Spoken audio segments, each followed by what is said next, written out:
how it could be taken as a satire. Now, this thing of calypso and news, what about the Beatles in that regard? They started off with quite simple love songs. One of the major turning points was when they began songs that had lines like, "I read the news today, oh boy," and they were commenting on contemporary political events. Now, obviously, calypso, that's not unique to calypso, it's part of the folk tradition much more broadly. But it does, again, say something about Lord Woodbine's calibre and how far ahead he was of those young teenagers. He was considerably older than them. He was about 11, 12 years older than the Beatles. But he seems to have been very much a kind of mentor and friend to them. He was a key figure in the Beatles going to Hamburg. He literally drove them there in the van that he had bought. A slightly controversial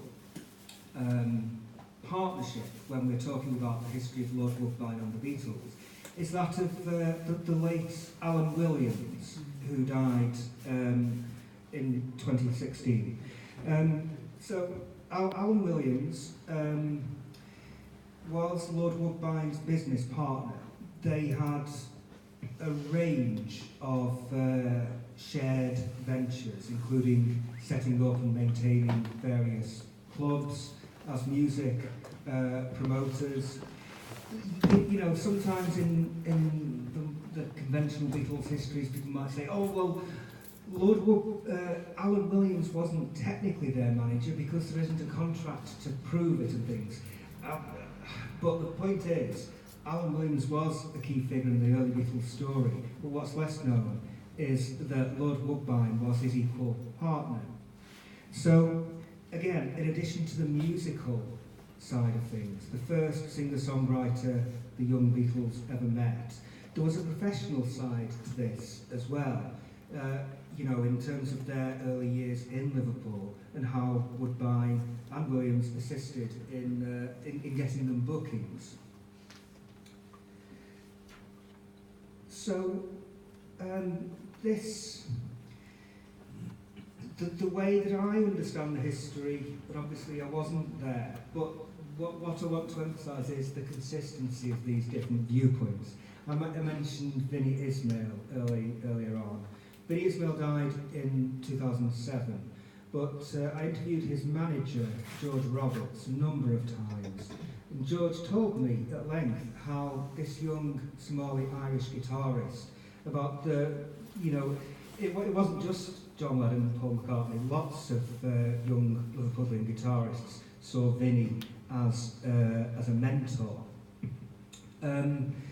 But the central figure for this evening, Lord Woodbine, the role that he had in providing for the Beatles, it can sound kind of exploitative in a way. Why isn't it more widely known that Lord Woodbine and other black Liverpudlian musicians actually had this very significant role in the early years of the Beatles? I don't necessarily feel that the Beatles were deliberately not talking about it, because actually Paul McCartney has mentioned Lord Woodbine on quite a few occasions. There's a documentary from 1997 called In the World Tonight. It's promoting McCartney's then new album Flaming Pie. And there's a scene where McCartney's playing a drum kit, and he says, I've been drumming for decades, ever since the old Lord Woodbine days. Interviewed in Mojo magazine, McCartney, this was an interesting topic to come up in the interview. He was asked about the song Obla-Di Obla-Da, and it was pointed out to him, well, not really neatly pointed out, but the interviewer just raised it. So there's this song that's heavily influenced by Jamaican ska, and about two people who are absolutely a part of their community. Desmond has a barrow in the marketplace. Molly is a singer in a band. Paul McCartney's songs, they're often about very isolated, lonely people. The Fool on the Hill, Eleanor Rigby, She's Leaving Home. Obadi Obada, it's about this young family who absolutely belong in their community. And it was put to McCartney, you make this song in the immediate aftermath of Enoch Powell's notorious and dangerous outbursts. And McCartney went on to say, well, for us in Liverpool, we had so many black friends. Lord Woodbine, along with Derry Wilkie, he mentioned.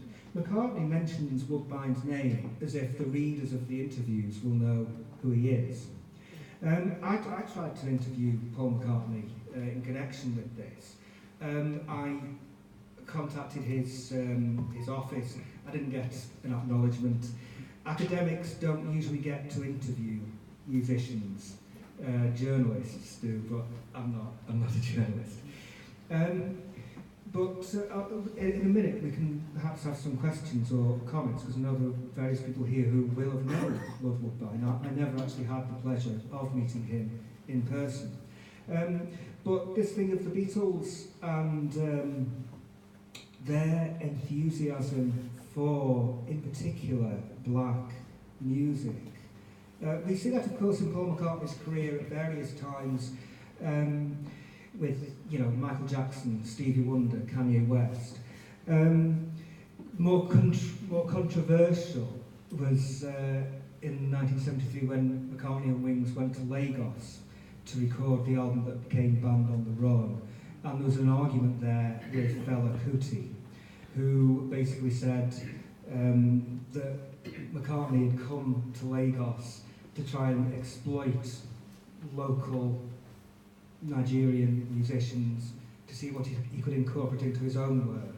Again, I wasn't there, so I don't necessarily feel that McCartney is an exploitative person, actually.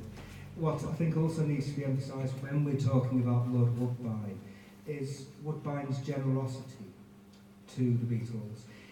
One of the reasons why Alan Williams is more prominent in the narrative is because Harold Phillips, I interviewed Alan Williams in 2010, and he said when it came to local conventions, there's a massive Beatles convention every August in Liverpool, and he said Harold would usually say, no, you go.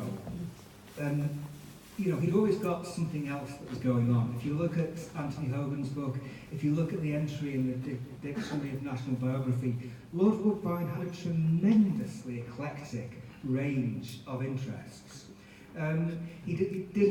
It doesn't seem to me like he was someone who lived in the past.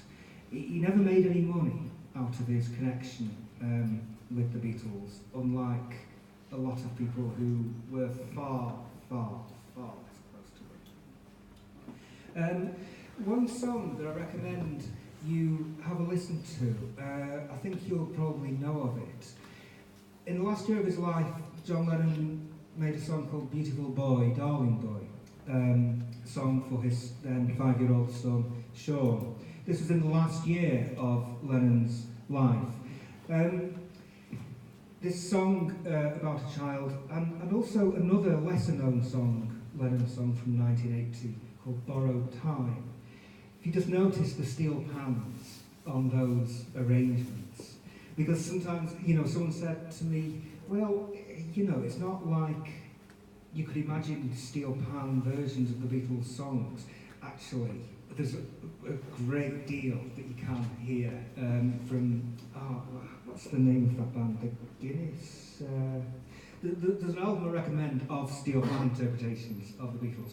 Now, I'm more a historian than a musicologist, but that's something that I think should be explored in future. But yes, this song, Borrowed Time, it begins when I was younger, and Lennon is singing at times in an exaggerated Liverpool accent. But again, that song features steel pans. And I think it's very, very apt that in that song, Remembering Liverpool, that there is the sound of a West Indian influence. I wonder if anyone would like to ask. Is it good?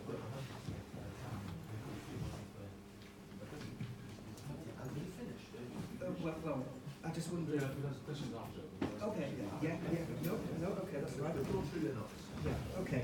So, something that I was able to find out a bit more were some of Woodbine's calypsos. Now, he never recorded, he was never a professional recording artist.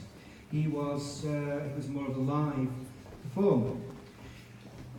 Now, but other people have told me about various calypsos that he would write. A lot of them were variations on current events, sometimes quite satirical, such as the arrival of American soldiers at Burton Wood near Liverpool. There was the more daring one in Hamburg. So Lord Woodbine took the Beatles to Hamburg in 1960. He actually opened the stage for them. The first night they performed in, it was the Star Club, I think. The first night there, before they took to the stage to perform their set, Lord Woodbine sang some calypsos. At a later date in Hamburg, 3 years later in 1963, Woodbine got himself into a bit of trouble by singing on stage in Hamburg a calypso called Hitler Rode into Berlin on the back of a donkey. So, yeah. So, 1963, less than 2 decades after the end of the Second World War, Woodbine performs that calypso. He was then deported. A story that I heard, which is you can actually see this online.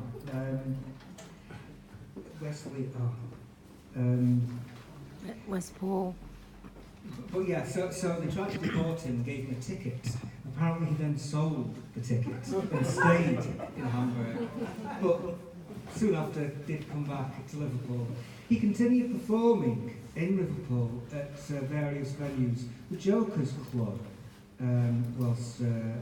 the Jokers Club on Edge Lane in Liverpool was where the Beatles first saw him. So in the official story, it's about what usually happens is the story will get to Hamburg 1960 because there's the photo, of course.